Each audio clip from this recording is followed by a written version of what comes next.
Welcome to Nanak classes. दोस्तों, Nanak classes के YouTube channel पे आपका स्वागत है। आज है 12 फरवरी और 12 फरवरी 2025 के जितने भी most important Rajasthan current affairs के क्वेश्चन बनते हैं आज हम उनका डिस्कस करेंगे। पूरा वीडियो ध्यान से देखना और लास्ट में मैं आपसे क्वेश्चन पूछूंगा जिनके जवाब आपको कॉमेंट बॉक्स में देने। आज हम पढ़ेंगे पैरा तीरंदाजी एशिया कप में श्याम सुंदर स्वामी के पदक, महात्मा गांधी मेडिकल कॉलेज में कैंसर टीके को मंजूरी और महाजन बीकानेर में युद्धाभ्यास साइक्लोन 2025 आयोजित। और साथ में पढ़ेंगे राजस्थान दिल्ली सुजित सार। दिल्ली इस समय आपको एक क्लास मिलती है, संडे के दिन वीकली, फिर 15 दिन में एक क्लास और फिर मंथली क्लास आपको मिल जाती है। तो करें स्टार्ट आज की क्लास। सभी प्यारे साथियों को प्यार भरा नमस्कार, गुड मॉर्निंग। सेशन की शुरुआत, एक बार वीडियो को सारे विद्यार्थी शेयर कर दो। अगर आप चैनल पे नए हैं तो चैनल को सब्सक्राइब कर लो और उसके पास लगे बेल आइकन के घंटे को दबा लो ताकि आपके पास नोटिफिकेशन पहुंचे और सारे विद्यार्थी वीडियो को लाइक कर दो। सबसे पहले कल के क्वेश्चनों को पढ़ते हैं। कल हमने पढ़ा पैरा एशियाई कप तीरंदाजी 2025 में राजस्थान के खिलाड़ियों द्वारा प्राप्त पदक कौन से थे। तो धन्नाराम ने स्वर्ण और श्याम सुंदर ने रजत पदक जीता। अब कई विद्यार्थियों के कंफ्यूजिंग, सर श्याम सुंदर स्वामी ने तो स्वर्ण भी जीता था। बिल्कुल, 2 स्वर्ण जीते हैं, 1 रजत जीता है, वो बाद में जीते हैं। अब इनकी पूरी डिटेल आज हम पढ़ लेंगे। राजस्थान के किस राजस्थानी कवि को कवि काग पुरस्कार से सम्मानित किया गया। लक्ष्मण दान कविया नागौर के। जयनारायण व्यास विश्वविद्यालय जोधपुर के कुलपति प्रोफेसर के.एल. श्रीवास्तव कन्हैयालाल श्रीवास्तव को किसके आदेश से निलंबित किया। राज्यपाल कुलाधिपति।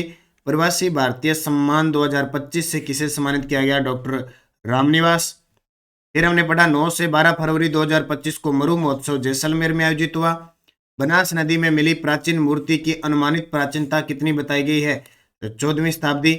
और केंद्रीय आर्थिक समीक्षा 2024-25 के अनुसार देश में 10 से 24 वर्ष आयु वर्ग की जनसंख्या प्रतिशत कितनी है। 26%। ये हमने कल पढ़ा।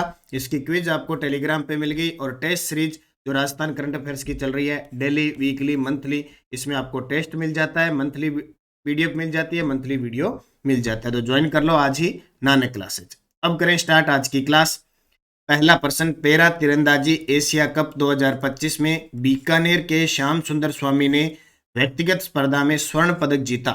फाइनल मुकाबले में उन्होंने किस स्कोर से जीत दर्ज की थी। तो इन्होंने 143 141 के स्कोर के साथ, ये याद रखना क्योंकि प्रश्न आजकल एग्जामिनर सीधा नहीं देता है। उन्हें पता है कि श्याम सुंदर स्वामी पैरा तीरंदाज है, बीकानेर के हैं, सब विद्यार्थी पढ़ चुके हैं। अब याद रखना, पैरा तीरंदाजी एशिया कप 2025 बैंकॉक थाईलैंड के अंदर आयोजन हुआ और फाइनल मुकाबले में इन्होंने गोल्ड जीता। कितने स्कोर, 143 141 से। अब देखो पूरी डिटेल। श्याम सुंदर स्वामी की ऐतिहासिक उपलब्धि, पैरा तीरंदाजी एशिया कप बैंकॉक थाईलैंड 2025, व्यक्तिगत स्पर्धा में स्वर्ण पदक जीता। फाइनल में इंडोनेशिया के खिलाड़ी को 143 141 से हराया। कुल 2 स्वर्ण और 1 रजत मिला। यानी जो ये पैरा तीरंदाजी एशिया कप हुआ उसमें 2 तो स्वर्ण जीता उन्होंने, 1 रजत जीता। राजस्थान क्रीड़ा परिषद के अध्यक्ष है नीरज के पवन और राजस्थान तीरंदाजी संघ के महासचिव है सुंदर सिंह गुर्जर और श्याम सुंदर स्वामी के जो कोच है अनिल जोशी। श्याम सुंदर स्वामी के बारे में बता देता हूँ, ये बीकानेर के हैं और पिछले 2 ओलंपिक, टोक्यो ओलंपिक में भी इन्होंने भाग लिया था पैरा ओलंपिक में, और पेरिस पैरा ओलंपिक में भाग लिया था, लेकिन पदक नहीं जीत पाए थे। और अब इनके लिए एक बड़ी ऐतिहासिक उपलब्धि है कि पैरा तीरंदाजी एशिया कप के अंदर 2 स्वर्ण और 1 रजत पदक जीता। कल हमने 1 रजत की चर्चा की थी, वो वही 1 रजत था।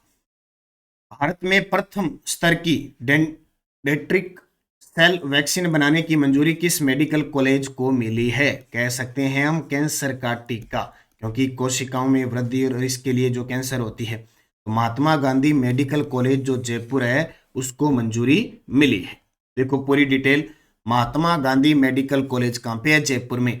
डेंड्रिटिक सेल वैक्सीन को मिली मंजूरी। भारत सरकार ने drug controller general of India ने महात्मा गांधी मेडिकल कॉलेज को प्रथम स्तर की इस प्रकार की वैक्सीन बनाने की मंजूरी दी है और ये अनुमति पाने वाला देश का पहला मेडिकल कॉलेज बना। वैक्सीन से gall bladder, head and neck और ओवेरियन कैंसर में अच्छे नतीजे मिलेंगे। चौथी world congress on translations cancer research and immunotherapy में 14 राज्यों की 22 संस्थाएं और 9 विदेशी विशेषज्ञ शामिल हुए थे और निर्णय लिया कि राजस्थान के जयपुर में जो महात्मा गांधी मेडिकल कॉलेज है वहां हम इस वैक्सीन को तैयार करेंगे। तो ये याद रखना, इंपॉर्टेंट प्रश्न है। महाजन बीकानेर में भारत और किस देश के मध्य संयुक्त युद्धाभ्यास साइक्लोन 2025 10 से 23 फरवरी का आयोजन किया जा रहा है। वेरी वेरी इंपॉर्टेंट, मतलब युद्धाभ्यास तो आना ही है, 100% ही आना है। ये आपका एक साल का प्रश्न पक्का हो गया है। महाजन बीकानेर फील्ड फायरिंग रेंज है भारत और किस देश के बीच? मिस्र के बीच संयुक्त युद्धाभ्यास साइक्लोन 2025 10 फरवरी से स्टार्ट हुआ है, 23 फरवरी तक चलेगा। जैसे पिछली साल धर्म गार्जियन हुआ था 5वां संस्करण भारत और जापान के बीच महाजन बीकानेर में। डेजर्ट साइक्लोन हुआ था यूएई और भारत के बीच महाजन बीकानेर में। और साडा तनसीक भारत और सऊदी अरब के बीच, ये भी महाजन बीकानेर में। और भारत और अमेरिका के बीच 20वां संस्करण, वो भी महाजन बीकानेर में।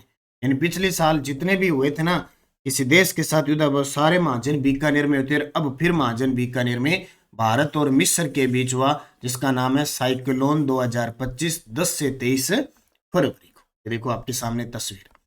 तो साइक्लोन युद्धाभ्यास 2025 भारत और मिस्र की संयुक्त सेना के द्वारा आयोजन महाजन फील्ड फायरिंग रेंज बीकानेर 10 फरवरी को चला, 23 फरवरी तक चलेगा। उद्देश्य सीधी सी बात है कि दोनों की सेनाओं को, रक्षाओं को मजबूत करना।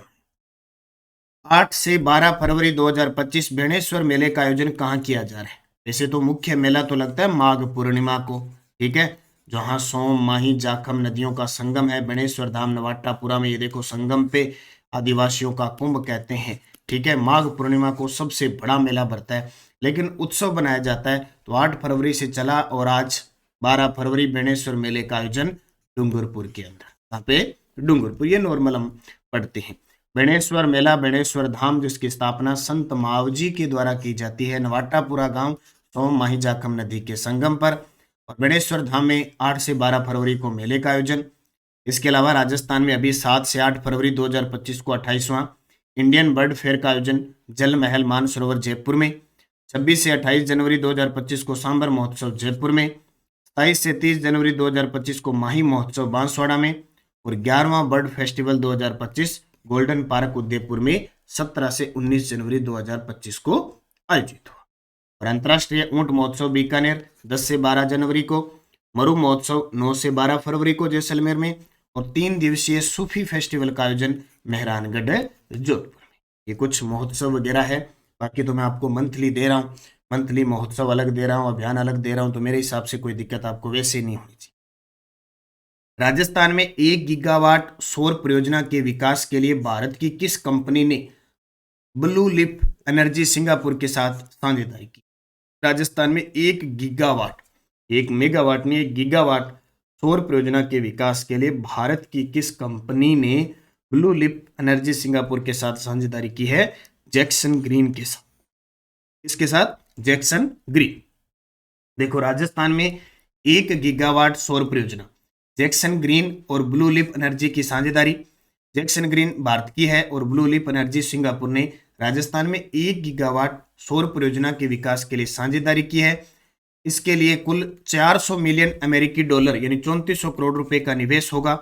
परियोजना में INSTS इंस्टस और इस्टस ट्रांसमिशन प्रणाली शामिल है। RUVNL, SECI और NHPC से 25 वर्षीय विद्युत क्रय समझौते PPA प्राप्त किए गए हैं। परियोजनाएं ऋण और इक्विटी के माध्यम से वित्त पोषित होगी। तो ये प्रश्न बनता ही बनता है सौर ऊर्जा से संबंधित। जैक्सन ग्रीन भारत और blue lip energy Singapore Rajasthan में 1 गीगावाट सौर परियोजना। वैसे भी सौर परियोजना उत्पादन करने में और सौर में सबसे पहले राजस्थान का नंबर आता है। 1 नंबर पे है राजस्थान। जैसे अभी दिसंबर 2024 तक पवन ऊर्जा में राजस्थान 5वें स्थान पे है। राजस्थान में स्वच्छ भारत मिशन ग्रामीण के तहत कितने प्रतिशत गांव ODF घोषित किए जा चुके हैं? राजस्थान में स्वच्छ भारत मिशन ग्रामीण के तहत कितने प्रतिशत गांव है वो ODF घोषित किए जा चुके हैं? तो 98% गांव। कितने? 98% गांव ODF घोषित हो चुके हैं। देखो पूरी डिटेल बताता हूं, यहां से क्वेश्चन किसी भी प्रकार से पूछा जा सकता है। राजस्थान में स्वच्छ भारत मिशन ग्रामीण की प्रगति, SBMG की समीक्षा बैठक केंद्रीय जल शक्ति मंत्री की अध्यक्षता में हुई। 2014 में ये प्रोग्राम लॉन्च किया गया था ग्रामीण क्षेत्रों में खुले में शौच समाप्त करने के लिए। राजस्थान की उपलब्धियां, ODF प्लस रैंकिंग राष्ट्रीय स्तर पर राजस्थान का 10वां स्थान है। 98% गांव ODF घोषित है। 85% ODF मॉडल का दर्जा प्राप्त है। 94% गांव ठोस अपशिष्ट प्रबंधन में शामिल है और 98% गांव में दूसर जल प्रबंधन प्रणाली स्थापित है। ठीक है, ये आपको याद रखना है, ये पॉइंट आपके लिए इंपॉर्टेंट है। ओडीएफ प्लस रैंकिंग में राजस्थान 10वें स्थान पे है और 98% गांव है वो ओडीएफ घोषित हो चुके हैं। राजस्थान सरकार ने इलेक्ट्रिक वाहनों को बढ़ावा देने के लिए कितने करोड़ रुपए का ई व्हीकल प्रमोशन फंड गठित किया है? राजस्थान सरकार ने इलेक्ट्रिक वाहनों को बढ़ावा देने के लिए, और राजस्थान सरकार ने इलेक्ट्रिक वाहन नीति 2022 जारी की थी। कब जारी की थी? 22। अब सरकार ने इसका बढ़ावा और बढ़ोतरी हो, इसके लिए 200 करोड़ रुपए का ई व्हीकल प्रमोशन फंड गठित किया है। देखो, राजस्थान सरकार की इलेक्ट्रिक वाहन सब्सिडी नीति, याद रखना 2022 नीति आई थी। E vehicle promotion fund 200 crore रुपए का गठन होगा। सब्सिडी स्टेट जीएसटी, जैसे केंद्र में जीएसटी होते हैं तो राज्य में एसजीएसटी होती है। ठीक है, राशि का पुनर्भरण और एक मुश्त अनुदान दिया जाएगा। लागू अवधि 1 सितंबर 2022 से खरीदे और पंजीकृत वाहन पात्र होंगे। शर्त, वाहन राजस्थान में ही खरीदा और पंजीकृत होना चाहिए। प्रक्रिया, फेम 2 पंजीकृत वाहन निर्माता को पोर्टल पर रजिस्ट्रेशन करवाना अनिवार्य है। सत्यापन के बाद वाहन का मॉडल, बैटरी का प्रकार और क्षमता दर्ज करनी होगी। तो ई व्हीकल प्रमोशन फंड का गठन किया है कितने करोड़ से? 200 करोड़ रुपए के गठन से।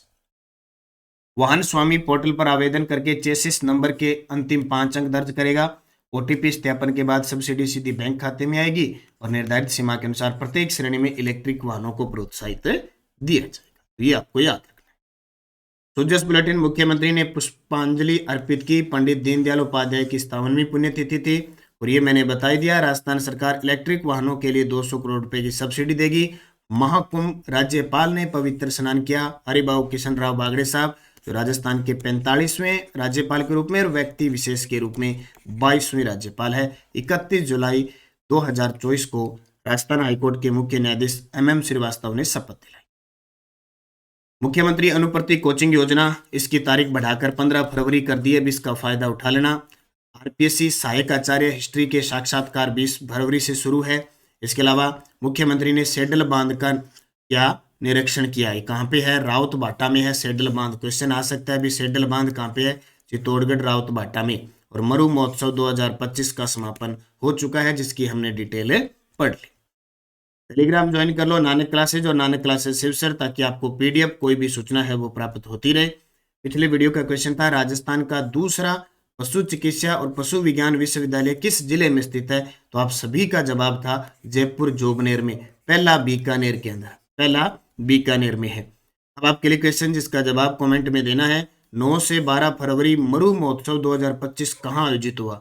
जयपुर, जोधपुर, जैसलमेर, बाड़मेर। सही जवाब देना है।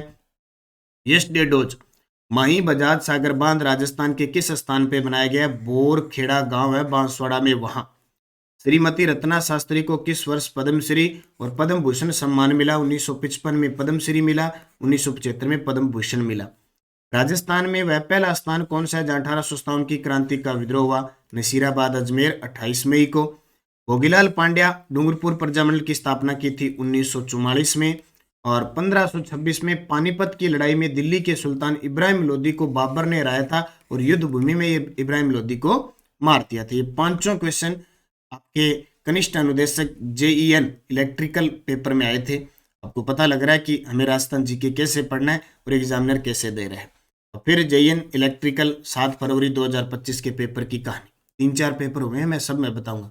राजस्थान के किस कृषि जलवायु क्षेत्र में धान प्रमुख फसल है? मतलब 10 कृषि जलवायु खंड है, उसमें कौन सा खंड है जिसमें सब धान प्रमुख फसल के रूप में बोई जाती है? आमेर के महाराजा भगवंत दास के पुत्र माधव सिंह ने अपने पहले शहर के रूप में किसे बनवाया था? राजस्थान के किस क्षेत्र में अमृता देवी कृष्ण मृग अभयारण्य विकसित किया गया है? सिंचाई प्रबंधन और प्रशिक्षण संस्थान राजस्थान में किस क्षेत्र में स्थित है? और राजस्थान में श्वेत क्रांति किस वर्ष हुई थी? पांचों इस पेपर में आए हुए हैं और उसी के अकॉर्डिंग आपको टॉपिक पढ़ते रहना है कि आपका कौन सा कमजोर है, आपके कौन से क्वेश्चन आपको नहीं आ रहे हैं टॉपिक पढ़ने के बाद, तो आपको यहाँ से पता लगेगा। जाते जाते वीडियो को लाइक कर देना, शेयर कर देना, चैनल पे नए हैं तो सब्सक्राइब कर लेना। और हमारे नानक क्लासेज ऐप पर स्कूल व्याख्याता, first grade, second grade, college व्याख्याता, रीट, इन सब की टेस्ट सीरीज वीडियो कोर्स उपलब्ध है। कॉलेज व्याख्याता का वीडियो कोर्स भी उपलब्ध है, टेस्ट सीरीज भी उपलब्ध है। और टेस्ट में आपको जो पेपर है उनकी PDF डाली गई है, आप प्रिंट निकाल के भी दे सकते हैं। इसके अलावा करंट की टेस्ट सीरीज, राजस्थान अध्ययन की रीट, मुख्य परीक्षा, कॉलेज व्याख्याता, first grade, second grade, librarian, EO RO, सबकी ईओआरओ, आरपीएस या राज्य कर्मचारी चयन बोर्ड 2011 से 2024 पूछे गए प्रश्न, सब टेस्ट सीरीज चल रही है। बस ज्वाइन करो, मेहनत करो, निश्चित आपको सफलता मिलेगी। और स्कूल व्याख्याता के लिए हमारी करंट अफेयर्स की पुस्तक उपलब्ध है, राष्ट्रीय अंतर्राष्ट्रीय राजस्थान और राजस्थान स्पेशल वस्तुनिष्ठ वार्षिकांक उपलब्ध है। ये पुस्तक 80 580 22 001 इस नंबर पे भी आप संपर्क करके डाक के माध्यम से ऑनलाइन भी मंगवा सकते हैं। वैसे संपूर्ण राजस्थान में उपलब्ध है। बस निरंतरता रखें, मेहनत करें, निश्चित आपको सफलता मिलेगी। धन्यवाद। जय हिंद, जय भारत, जय राजस्थान।